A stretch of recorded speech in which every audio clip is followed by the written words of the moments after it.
Assalamualaikum warahmatullahi wabarakatuh. Alhamdulillah teman-teman bertemu lagi di channel Nasirus Sunnah. Baik teman-teman, 3 video yang akan saya reaction di sini, video yang cukup pendek ya. Dimana di sini ada yang disebut habaib atau tokoh habaib atau oknum habaib. Di sini banyak menceritakan cerita-cerita dongeng atau dusta teman-teman. Namun banyak dipercaya oleh sebagian kaum muslimin. Nah, sedangkan dakwah salafi yang selalu menyebutkan hadis, menyebutkan dalil Al-Quran, menyebutkan pemahaman para salafus soleh, sering dikatakan dakwah sesat, sering dikatakan dakwah dusta, teman-teman. Nah, teman-teman, coba silahkan berkomentar di kolom komentar, dan menurut teman-teman bagaimana dengan video ini? Lalu bandingkan dengan video-video yang disampaikan oleh Ustadz-Ustadz Salafi. Apakah iya benar Ustadz-Ustadz Salafi selama ini berdakwah dengan kedustaan, dengan kebohongan? Sedangkan dakwah Salafi dikenal dengan qala Allah, qala Rasulullah, atau kembali kepada pemahaman Al-Quran dan Sunnah, atau yang sering disebut kembali kepada pemahaman para salafus saleh. Nah, teman-teman, coba saksikan video pertama ini, yaitu dari salah seorang habaib menceritakan sebuah cerita dusta menurut saya. Saya berani mengatakan ini cerita dusta, teman-teman. Lalu silahkan bandingkan dengan ceramah-ceramahnya Ustadz Salafi. Apakah ada yang model ceramahnya seperti ini? Ini dia video pertama, teman-teman. Muhammad Maulad Dawila punya anak. Di situ Habib Muhammad Maulad Dawila mengatakan, wahai anak-anakku, aku kepingin tahu sudah nyampe mana kamu itu. Coba ayo, coba terbang satu-satu. Disuruh terbang satu-satu. Terbang satu-satu. Bagus. Tinggal yang paling kecil kalau nggak salah Habib Abdurrahman Segaf. Diri Abdurrahman, terbang. Gal marhaba. Takut anu bang. Terbang ditembus sampai atap rumahnya ditembus jebol dus. Kemudian kata Habib Muhammad Maulana ngerusak gitu. Turun. Tapi ya nggak ngomong rusak nih, nggak tambahan dari saya. Dus ditembus kemudian turun cukup yuk, ngerusak atap kami. Kemudian kata Habib Rahman Senggap, demi Allah kalau aku nggak dipanggil sama abahku, langit itu aku tembus. Itu Habib Abdurrahman Segaf. Masya Allah Habib Abdurrahman Segaf. Itu bajunya Habib Abdurrahman Segaf kalau dibuka, ditaruh centelan, dari bajunya itu keluar suara dzikir Allah. Nah, itu dia teman-teman video pertama. Saya ini pengen ketawa teman-teman, terus terang. Karena ini benar-benar tidak masuk di akal dan logika saya. Ya benar, mungkin kalau karomah itu memang di luar nalar. Tetapi teman-teman perlu tahu, karomah itu tidak bisa dimunculkan dengan tiba-tiba. Karomah itu bisa muncul dalam kondisi-kondisi terdesak, sebagaimana kisah para nabi. Contohnya Nabi Musa ketika dikejar oleh Firaun, ya. Firaun dan pasukannya ketika sudah mentok, ya, berada di depan lautan, teman-teman, tidak ada jalan untuk berlari, tidak ada jalan keluar lagi, maka di situ keluar mukjizat atau mungkin karomah bahasa kita, ya. Di situ bisa terbelah laut tersebut, teman-teman. Nah, itu sebagai perbandingan, teman-teman, mana yang namanya karomah yang asli atau mana karomah yang dikarang-karang, teman-teman. Coba kalau memang benar Habib tersebut bisa terbang, teman-teman, sebagaimana cerita di video yang barusan, coba tunjukkan di depan saya. Nah, di video tersebut kan seolah-olah habaib ini bercerita bahwa seolah-olah karomah tersebut bisa ditunjukkan, bisa dibuat-buat, teman-teman, dengan cara terbang sampai menembus atap rumah. Coba buktikan sekarang, bisa tidak ditunjukkan di depan saya. Baik, teman-teman, kita lihat video yang kedua. Habib Soleh Tanggul ini orangnya luar biasa. Ada orang datang ke Habib Soleh, Beb, saya pengen ketemu Nabi Allah Khidir. Oh, besar jaluanmu ini. Pengen ketemu ente? Iya Beb, ya sudah. Besok ente datang ke sini, ke majelis ana. Orang yang pertama datang ke majelis ana itu Nabi Allah Khidir. Sudah pergi dia datang ke rumahnya, ke majelisnya Habib Soleh. Tidak ada yang datang di waktu itu kecuali dia dulu.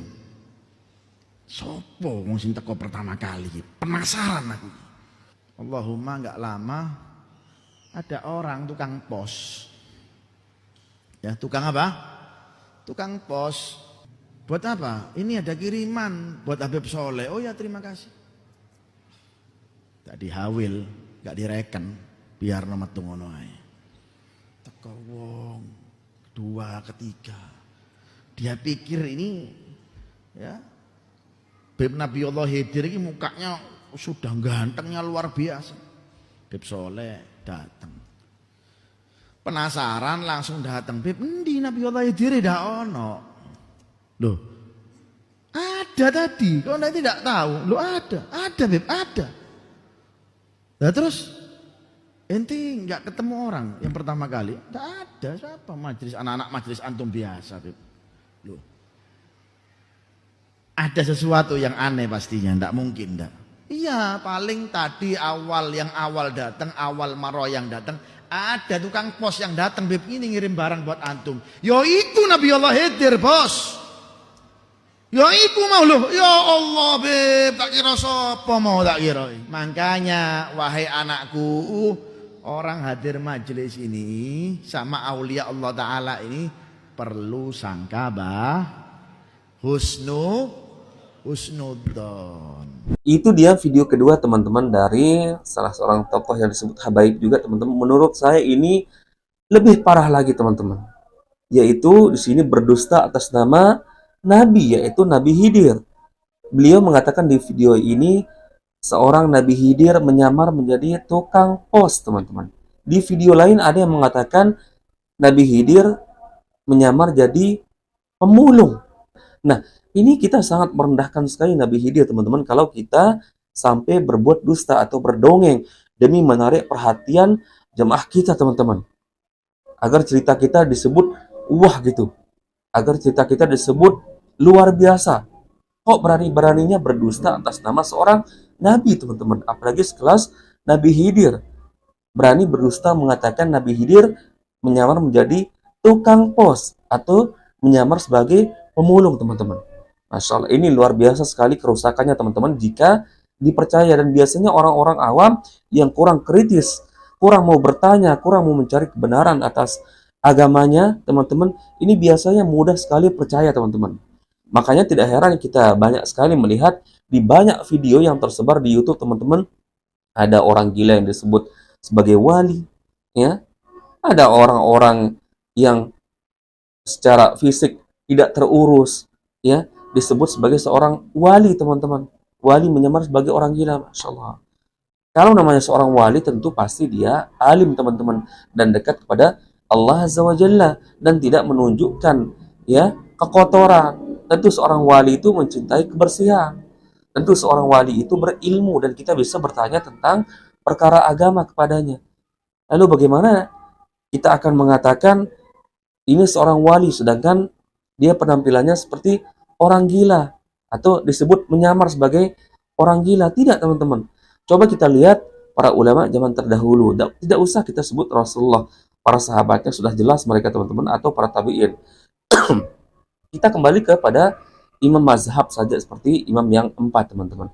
Ada tidak riwayat mereka ya, yang jelas-jelas orang berilmu, dikenal di seluruh dunia namanya teman-teman, dikenal keilmuannya sampai detik ini. Bahkan di zaman dulu belum ada kamera, tapi orang-orang mengetahui bahwa mereka adalah ulama. Siapa yang tidak mengetahui nama Imam Syafi'i, Imam Maliki, Imam Hambali, Imam Hanafi?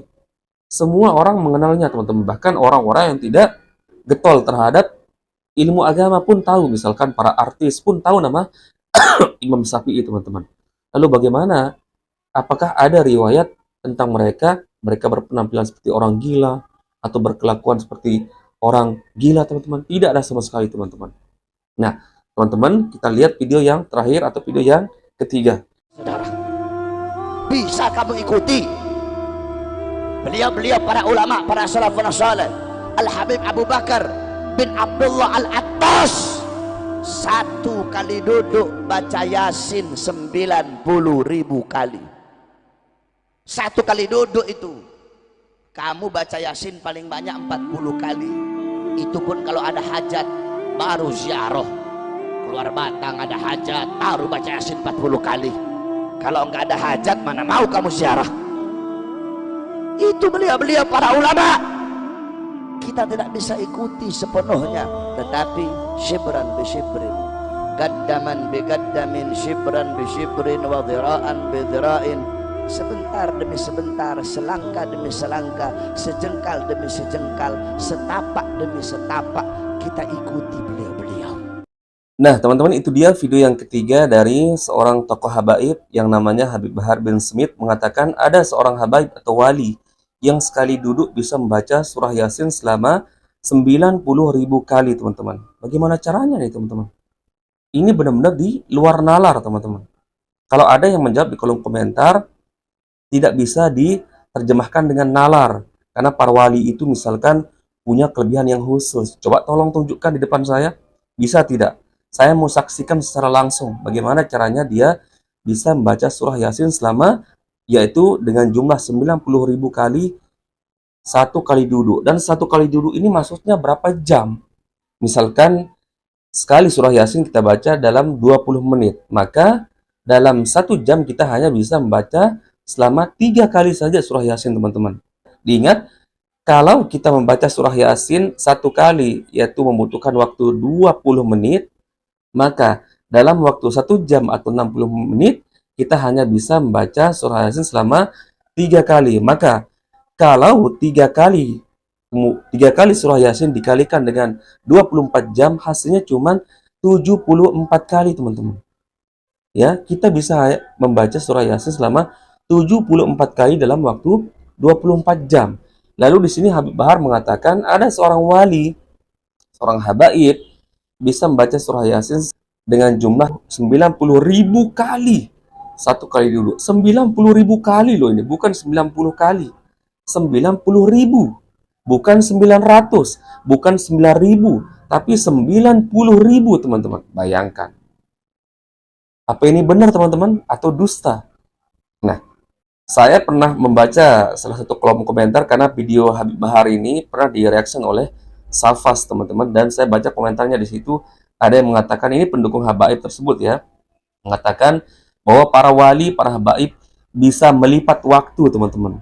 Katanya bisa melipat waktu sehingga bisa membaca surah Yasin sebanyak 90.000 kali dalam waktu 1 kali duduk. Melipat waktu seperti apa maksudnya?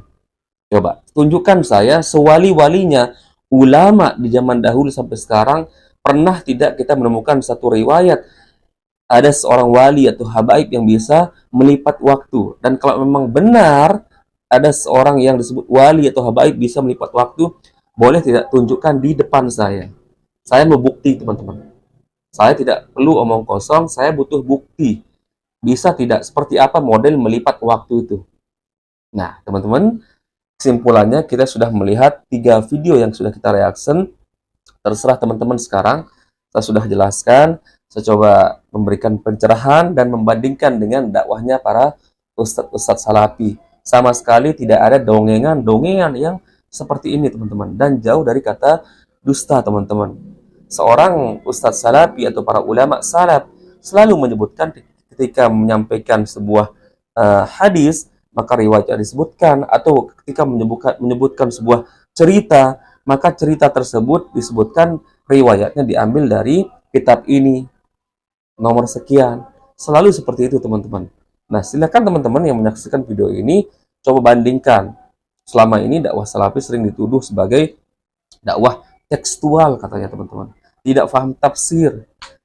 Ya. Padahal kita selama ini dakwah salafi selalu mendengung-dengungkan kembali kepada Al-Quran dan Sunnah sesuai dengan pemahaman para salaf. Itu artinya, teman-teman, dakwah salafi ini pondasinya adalah Al-Quran, Sunnah atau hadis Nabi yang sahih, kemudian dipahami menurut pemahaman para salafus soleh, para sahabat Nabi, teman-teman. Kemudian diturunkan kepada para tabi'in, tabi'ut tabi'in, kemudian kepada para ulama yang mengikuti jejak mereka. Itu dia dakwah salafi, teman-teman. Nah, silahkan bandingkan dengan 3 video yang sudah kita reaksi barusan, teman-teman. Barakallahu fikum, semoga ini bermanfaat. Assalamualaikum warahmatullahi wabarakatuh.